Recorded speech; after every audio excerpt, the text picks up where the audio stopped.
આજે મારી એક છોકરા જોડે મુલાકાત થઈ અને છોકરા જોડે થોડી વાત થઈ. મેં એને પૂછ્યું શું કરે છે ને કેટલામાં ભણે છે. તો છોકરાએ કીધું કે 9મા ધોરણમાં ભણું છું.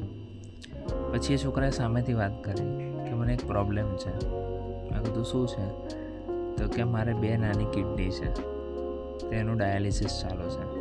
એનો હોસ્પિટલમાં મારો જે નંબર હતો હવે થોડો નંબર આગળ આવ્યો છે.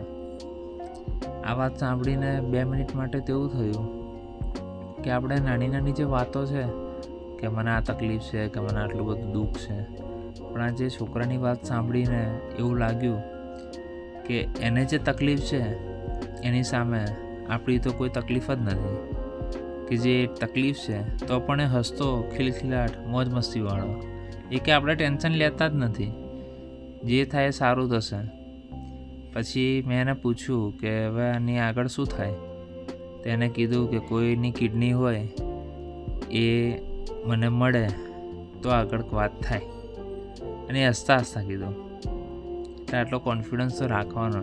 જિંદગી છે, મોજ કરી લેવાની. બસ ભગવાનને એવા પ્રાર્થના કરવાની આપણે 2 હાથ જોડીને કે હિંમત આપે કે જે લોકોને આવી ખરેખર જરૂર છે અને જે તકલીફથી હેરાન થાય છે. સાચું.